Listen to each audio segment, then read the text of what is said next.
Com'è andato il settore vitivinicolo veneto nel 2022?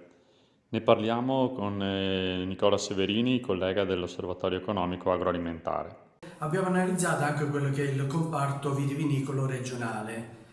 L'ultima annata, nonostante le bizzarrie del clima che sono state caratterizzate da un'estate torrida e in gran parte siccitosa, tale da richiamare l'utilizzo di irrigazioni di soccorso in alcuni areali del Veneto, il 2022 è stata un'ottima annata a livello produttivo.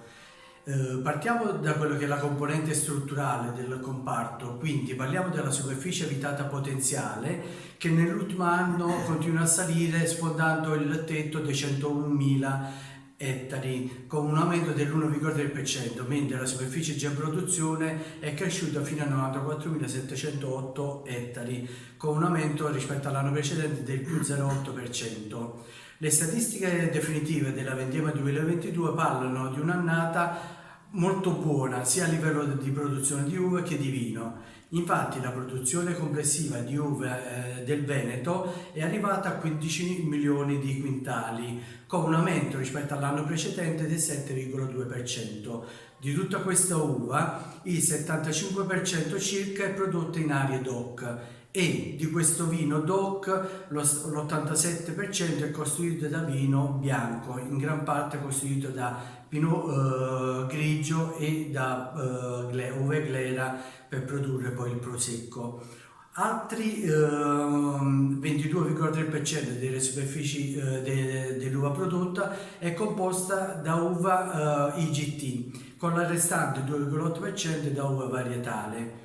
Per quanto riguarda poi il costo unitario di queste uve, si è arrivato a una quotazione media delle uve venete di 76 centesimi al chilo, con un aumento del 0,7% rispetto all'anno precedente. Su questa linea di crescita si tiene soltanto Treviso, con la quotazione di 91 centesimi al chilo, che aumenta del 0,8%, mentre Padova diminuisce del 9,9%, mentre le uve veronesi aumentano del 10,2%.